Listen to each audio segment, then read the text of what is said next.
안녕하세요. 잘 살기 위해 끊임없이 고민하는 웰니스 유키입니다. 웰니스에 대한 제 고민을 공유합니다. 경제적 웰니스는 돈을 많이 버는 이야기가 아니라 돈 때문에 삶이 흔들리지 않게 하는 이야기입니다. 돈은 목적이 아니라 삶의 선택지를 지키기 위한 도구입니다. 지난 영상에서는 경제적 자유를 목표로 할 때 어떻게 로드맵을 그리고 저축률을 최대로 하여 투자로 연결할지를 알아봤습니다. 이번 영상에서는 제가 경제적 자유를 위해서 어떤 계획을 세웠고 어떻게 진행하고 있는지를 설명드리겠습니다.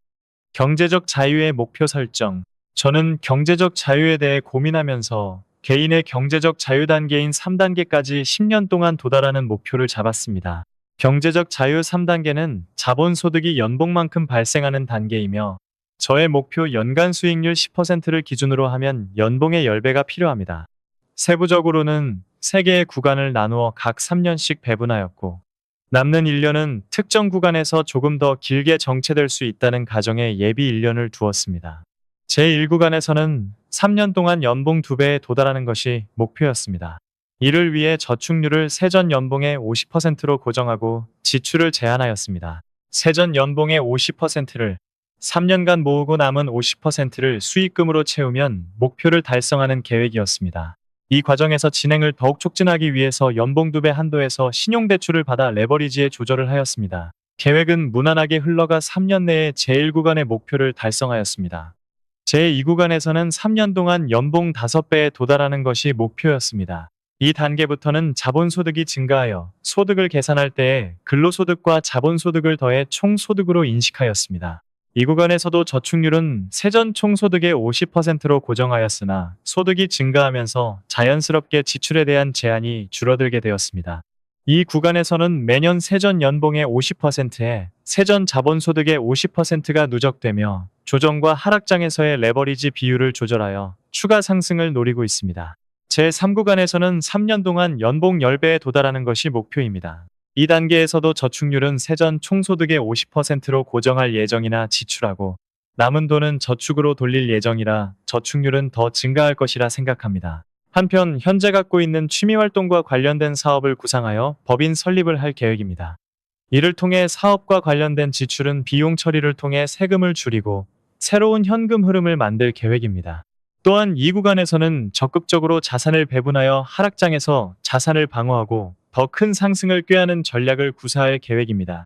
또한 주식에 한해서는 바벨 전략을 통해 10에서 20%의 비중으로 미래에 성장할 섹터에 개별주 투자를 해볼 계획입니다. 저의 투자는 올해로 5년 차이며 시드는 이 구간에 있습니다.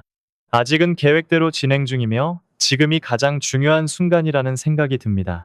가장 최상의 시나리오는 투자 6년 차까지 연봉 5배의 시드를 만들어서 제3구간으로 들어가는 것입니다. 이를 위해 저축률 세전 50%를 지속적으로 유지하는 중입니다. 레버리지 활용 전략, 하락장에서의 전략. 저는 개별주 투자에서는 레버리지를 쓰지 않지만 지수 투자에서는 레버리지를 적극적으로 활용합니다. 기본적인 전략은 평소에 나스닥백을 낮은 레버리지로 보유하다가 조정이나 하락장이 오면 레버리지 비율을 높여서 전고점에 도달하였을 때 추가 수익을 얻는 전략입니다. 미국 시장을 보면 대략 1에서 2년에 한 번씩 10% 이상의 조정이 발생하고 5에서 10년에 한 번씩 20% 이상의 하락장이 발생합니다. 저의 목표는 평소에는 연간 10%씩 상승하다가 조정이나 하락장이 오면 10% 정도의 추가 수익을 얻는 것입니다.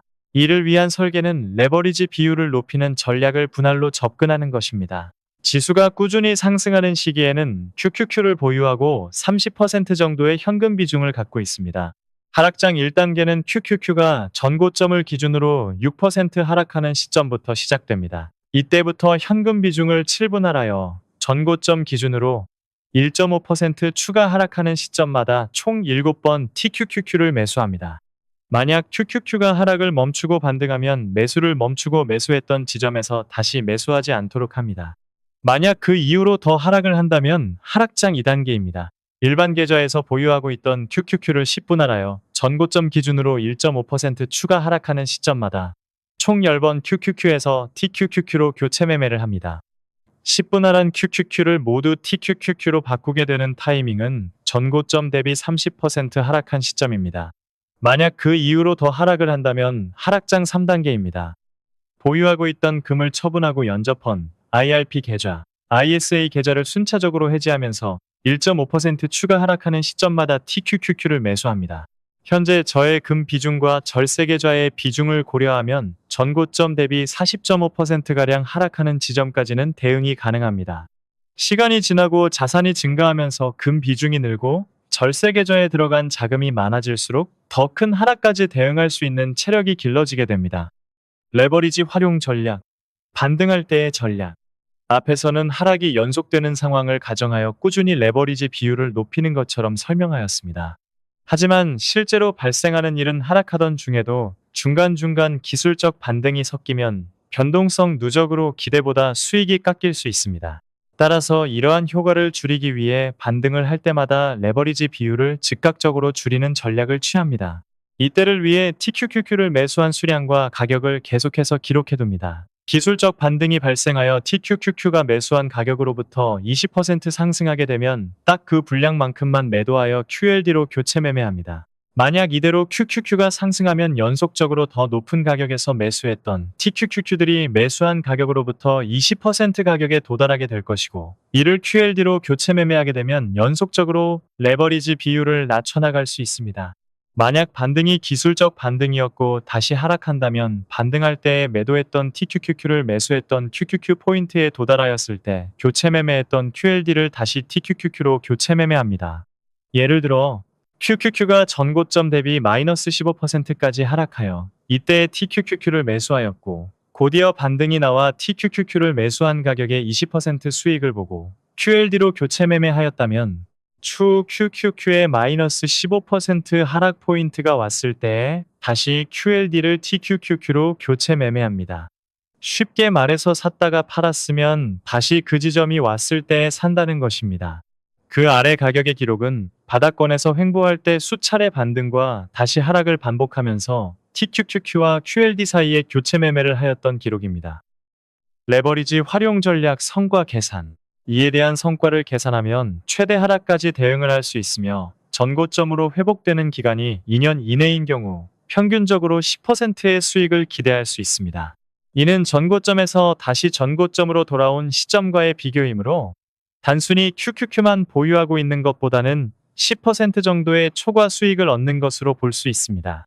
이때 기준이 되는 수익률보다 수익이 커지는 조건은 다양합니다. 이 전략은 최대 하락이 20% 전후일 경우에 최적화되어 있습니다. 한편, 변동성이 클수록 레버리지 녹아내리는 효과가 커지기 때문에 완만히 하락하고 완만히 상승할수록 최종 수익이 커집니다. 기간이 누적되면 레버리지 녹아내리는 효과가 쌓이기 때문에 전고점으로 되돌아오는 시점이 짧아질수록 최종 수익이 커집니다. 그리고 하락한 기간 동안 근로소득을 통해 추가 매수를 할 수 있는 상황이 그렇지 않은 상황보다 최종 수익이 커집니다. 이에 대한 시뮬레이션을 돌려보면 다음과 같습니다. 변동성은 지난 30년 동안의 QQQ 일일 변동성의 분포를 8구간으로 나누어 확률에 반영하였습니다. 각 구간 내에서의 수치는 랜덤 함수를 적용하였으며 일일 최대 상승과 최소 하락은 각각 20% 상승, 20% 하락으로 제한하였습니다. 사례는 500일 이내에 전고점을 돌파하는 사례를 대상으로 분석하였습니다. 1만례를 돌린 결과 최대 하락이 너무 커서 전략이 실패하는 확률은 1.69%, 전략 종료 시점에서 손실일 가능성은 2.07%였습니다. 최종 수익률의 평균은 9.2%였고 일일 수익률의 평균은 0.23%였습니다. 저는 지난 5년 동안 10% 이상 하락장을 총 4차례 경험했습니다. 2022년 금리 인상기, 2023년 이스라엘과 하마스 전쟁, 2024년 딥시크 쇼크, 2025년 트럼프 관세 전쟁까지 모두 최대 하락이 10% 이상이었습니다. 4차례의 하락장에서 검증한 바 전략의 가정에 부합한다면 전고점에 도달했을 때 최종적으로 약 10% 정도의 추가 상승을 기대할 수 있다는 결론을 얻었습니다.